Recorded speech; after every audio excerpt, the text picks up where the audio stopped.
Zagarat Cole sat in his cubicle, cupping a mug of Dorian cocoa in his trembling hands. Although Zag did not subscribe to Onar's philosophy, he did have his own passions in life. He loved his family, the music of Ohan Metzler Gunt, as well as all things technological. But most of all, he loved Dorian cocoa. He loved everything about it. The sweet redolence of chocolate as it melted in the Solian milk, the explosion of flavor when the sumptuous mixture touched his tongue, the warm sensation that trembled down his spine as he swallowed that first, glorious sip. For Zag, it was heaven in a glass, or porcelain mug as the case may be. And Zagarat definitely needed a mug of that heavenly libation right about now. First of all, it had been about 4 hours since his last cup of Dorian cocoa, and Zag was going through what he liked to call Dorian cocoa withdrawal. This was a general feeling of ennui that could only be alleviated by drinking even more Dorian cocoa, now with twice the chocolatey goodness. But more importantly, he was about to do something absolutely insane, idiotic, and any synonym of the word suicidal.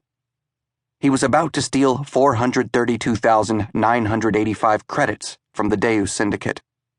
The words warbled through his mind like the chorus in a brand new musical entitled Zagarat Cole, An Idiot's Tale. I'm about to steal 432,985 credits from the Deus Syndicate. I'm about to steal 432,985 credits from the Deus Syndicate. Then he added a refrain to the chorus. I am so screwed. I am so screwed. The Dorian cocoa sloshed back and forth as if trying to escape its porcelain confines. Zag closed his eyes and inhaled deeply, the heady redolence of chocolate filling his senses. You can do this, he repeated to himself. You can do this. You can do this. Zagarat then shook his head. No, I can't. I can't do this.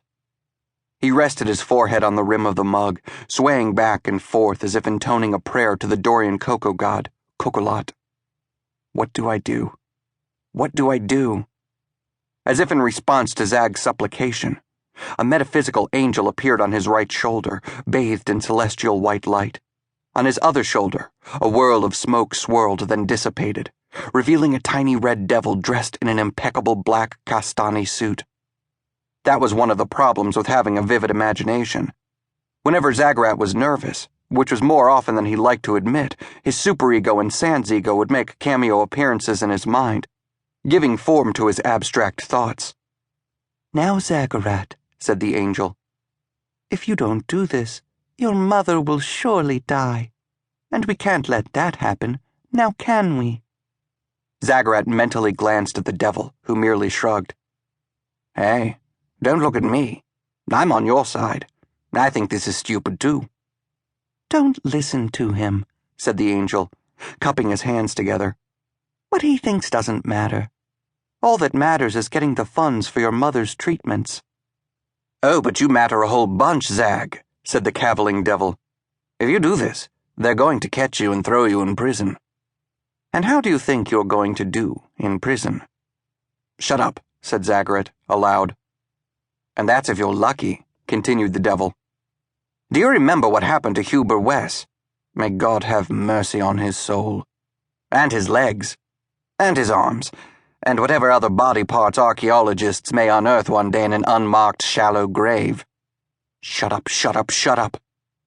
Just think of your darling mother, said the angel, and you will know what to do. The memory of his mother's glorious face brought the world back into focus. Zag took a sip of his cocoa, girding his resolve as he steadied his nerves, then placed the mug back onto the desk. After taking a deep breath, he furtively poked his head above his 5-foot-high cubicle, scanning the room from end to end. When he was certain that no one was paying him any mind, he sat back down, jacked directly into the network, and sent the prog that would reappropriate credits to the I Don't Want My Mother to Die fund, tax-exempt status pending. He immediately jacked back out, shutting his eyes to the universe. Nearly 5 minutes passed before Zag opened his eyes again,